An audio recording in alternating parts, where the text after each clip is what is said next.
You've met people who drain your energy the moment they walk into a room. They twist your words, test your patience, and make their chaos feel like your fault. You try to stay calm, but their negativity sticks to you like smoke. You replay conversations, wonder what you should have said, and start to question if you're the problem.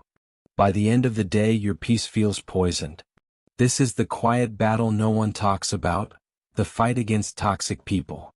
If you're not careful, you start to become like them, defensive, bitter, and reactive. But the Stoics faced the same challenge. They lived among liars, manipulators, and difficult people, yet learned an important truth. You don't overcome toxicity by fighting it, you overcome it by mastering yourself. Epictetus said, "It's not what happens to you that disturbs you, but your judgment about it."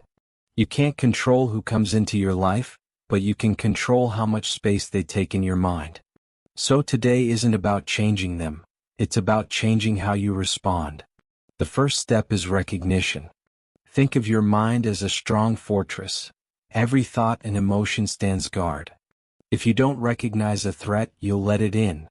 Toxic people create confusion and feed on your reactions. They turn kindness into weakness and criticism into power. When someone's words hurt, pause and ask, is this pain real or just my reaction to their noise? Once you see their behavior for what it is, it loses control over you. Awareness is your first defense. The second step is boundaries. Like Marcus Aurelius standing calm amid chaos, your strength lies not in controlling others but in protecting your inner peace. Boundaries aren't walls of pride, they're walls of clarity. They separate what belongs to you, your time, energy, and peace, from what belongs to others, their moods, drama, and anger. When someone crosses those lines, respond calmly and clearly, "I can't talk right now," or "I don't appreciate being spoken to that way." Stay direct, calm, and firm. Boundaries are not selfish, they're essential for peace.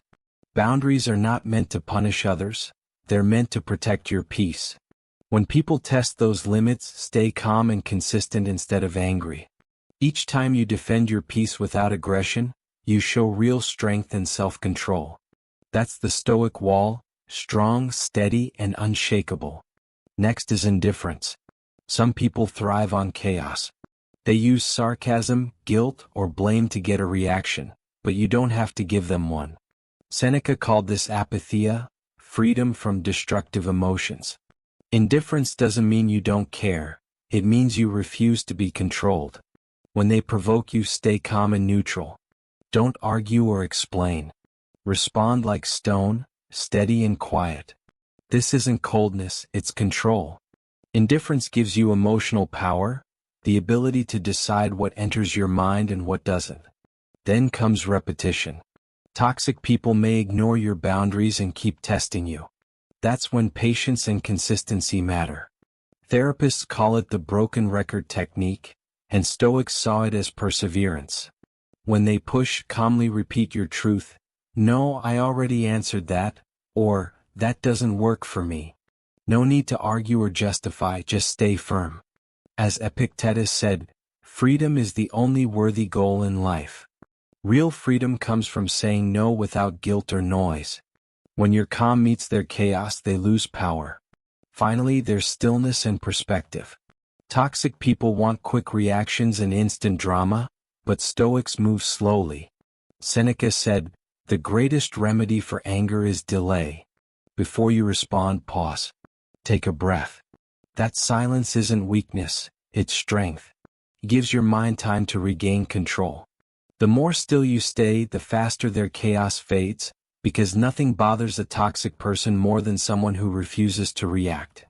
And when things feel overwhelming, step back. Imagine viewing your life from above. Suddenly what felt huge becomes small. This shift in perspective reminds you that life is short, and most frustrations are temporary. Marcus Aurelius once said, "You could leave life right now. Let that determine what you do, say, and think." This reminds us that life is short. Every argument and grudge will eventually fade. Seeing things from a wider perspective doesn't make you weak, it makes you wise.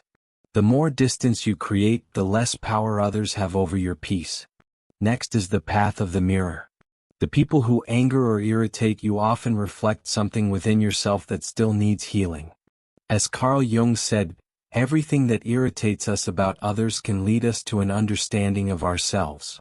Sometimes the liar you despise shows where you avoid honesty, the arrogant person reveals your own need for validation, and the manipulator points to where you seek control.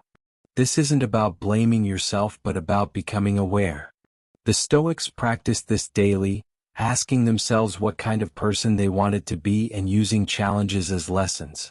When you look inward instead of outward, you turn frustration into growth. Once you accept your flaws, they lose their power over you, and no one else can use them against you.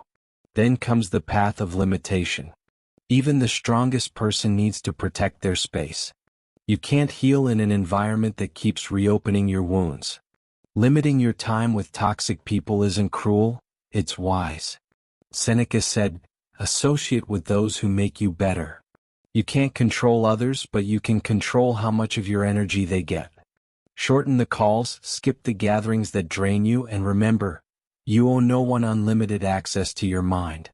Time is your most valuable resource. Spend it on peace, not chaos. Not everyone who smiles at you deserves a place in your life. Next is the path of the fortress. Your mind is your strongest defense, your own inner fortress. Inside it live your calm, your values, and your sense of reason. You can't control what others do, but you can control what you let affect you. Build your fortress with 3 gates. First, your values. Know what truly matters so you can spot manipulation easily. Second, perspective. Remember that the world is bigger than your irritation. Third, impermanence. Every problem and pain is temporary, and if it won't last, it's not worth your peace. Your walls don't shut love out, they protect your wisdom within. Guard your mind with reason and silence. Finally, there's the path of gratitude. Anger and gratitude can't exist together. When you focus on what's good, resentment disappears. Seneca said, "It's not the man who has too little, but the one who craves more, who is poor." Gratitude doesn't ignore pain, it balances it. When chaos surrounds you, pause and notice 3 things still good. Maybe your breath, the calm around you, or simply your ability to choose peace. That mindset isn't weakness. It's strength. It's survival. Gratitude changes how you see every insult, disappointment, and betrayal because no one can take away your peace when your heart is already full of appreciation. A grateful mind is strong because it focuses on abundance, not reaction. Next comes acceptance. You can't fix everyone, and you're not meant to. Some people hold on to their pain or use it to control others. You may think that if you just love them more or explain things better, they'll finally change, but they won't. Not until they choose to. Epictetus reminded us that some things are in our control and some are not. Your responsibility is to live with virtue, not to force others to grow. You can guide and inspire, but you can't heal someone who refuses to be healed. That's not coldness, it's wisdom. The Stoics focused on improving themselves, trusting that their example might help others. Let people walk their own path even if it leads away from you. Acceptance isn't giving up, it's trusting that letting go can be the kindest thing you do. Then comes release. There's a moment when you've done everything, stayed calm, shown patience, and offered understanding, yet the negativity remains. That's when it's time to walk away, not in anger but in peace.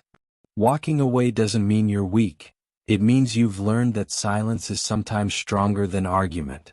Seneca said, "Life is long if you know how to use it. Don't waste it replaying what can't be changed."